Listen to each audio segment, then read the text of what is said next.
श्रीमद् भागवत गीता सार कथा। इस भागवत गीता सार कथा में सुख दुख का वर्णन किया गया है।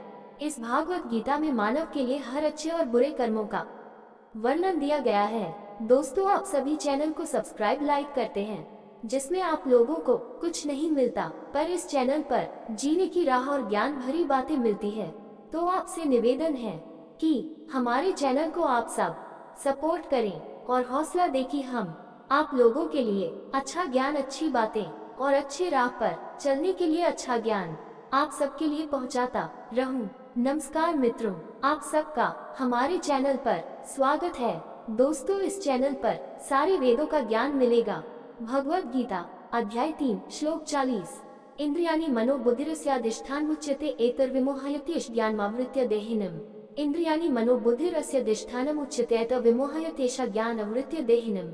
इंद्रियाणि इंद्रियां, मन मन, बुद्धि बुद्धि, अस्य इसका अधिष्ठानम निवास स्थान उच्यते कहा जाता है। इत इनके द्वारा विमोहयति भरमाता है। अश ये ज्ञानम ज्ञान, आवृत्य बादल, देहिनम देहधारी आत्मा।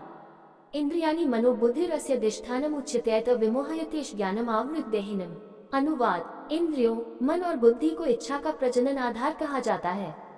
इनके माध्यम से ये व्यक्ति के ज्ञान को धूमिल कर देता है और देहधारी आत्मा को भ्रमित कर देता है। श्री कृष्ण अब वासना के निवास स्थान का खुलासा करके ये संकेत देते हैं कि इसे नियंत्रित करने की एक विधि है। शत्रु पर घेरा डालने से पहले उसके किले को पहचान लेना चाहिए। इस श्लोक में श्री कृष्ण कहते हैं कि इंद्रियां, मन और बुद्धि वे स्थान है जहाँ से वासना आत्मा पर अपना प्रभुत्व स्थापित करती है। वासना के वशीभूत होकर इंद्रिय विषयों को इंद्रियों द्वारा चाहा जाता है। इंद्रिया मन को मोहित करती है, मन बुद्धि को गुमराह करता है और बुद्धि अपनी विवेकशील शक्तियों को खो देती है। जब बुद्धि धुंधली हो जाती है तो जीव वासना का गुलाम बनने के लिए भ्रमित हो जाता है और उसे तृप्त करने के लिए कुछ भी कर सकता है। ये उपकरण इंद्रियां, मन और बुद्धि अपने आप में बुरे नहीं हैं। वे हमें ईश्वर प्राप्ति के उद्देश्य से दिए गए थे, लेकिन हमने वासना को उसके कई रूपों में उन पर घेरा डालने की अनुमति दे दी है। अब हमें अपने उत्थान के लिए उन्हीं इंद्रियों, मन और बुद्धि का उपयोग करना होगा। निम्नलिखित श्लोक में श्री कृष्ण बताते हैं कि यह कैसे करना है। भगवद गीता अध्याय 3 श्लोक 41। तस्मात् त्वम् इंद्रियाण्यादौ नियमस्य भर्तर्षभ पापमान प्रजाहि हेन ज्ञान विज्ञान नाशनम्। तस्मात् त्वम् इंद्रियाण्यादौ नियम्य भर्तर्षभ पमान प्रजाहि हेन ज्ञान विज्ञान नाशनम्। तस्मात् इसलिए, त्वम आप, इंद्रियाणि इंद्रियां, आदौ आरंभ में, नियम्य वश में करके, भरत ऋषभ भरत श्रेष्ठ अर्जुन, पापमानम पापी, प्रजाहि वध करना, नमस्ते आवश्यक, इनाम ये, ज्ञान ज्ञान, विज्ञान बोध, नाशनम विनाशक।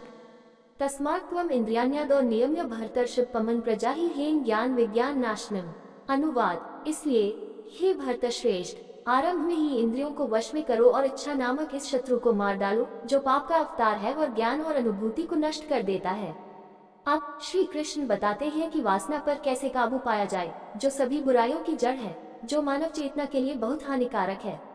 वासना के भंडार की पहचान करने के बाद श्री कृष्ण सबसे पहले अर्जुन से इंद्रियों की इच्छाओं पर अंकुश लगाने के लिए कहते हैं। उन्हें उत्पन्न होने देना हमारे दुखों का कारण है, जबकि उन्हें समाप्त करना शांति का मार्ग है। निम्नलिखित उदाहरण पर विचार करें।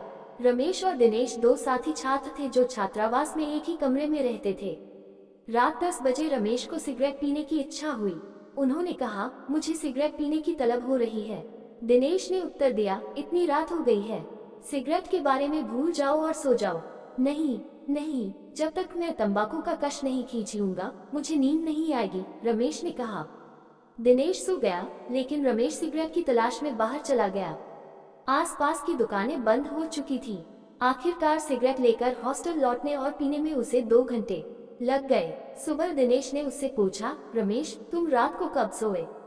आधी रात में। वास्तव में इसका मतलब है कि आप 2 घंटे तक सिगरेट के लिए बेचैन रहे और जब आपने कश लगाया तो आप उसी स्थिति में आ गए जिस स्थिति में आप रात 10 बजे थे। तुम्हारा इससे क्या मतलब है? रमेश ने पूछा। देखो, रात 10 बजे तुम्हें सिगरेट की कोई इच्छा नहीं थी और तुम शांत थे।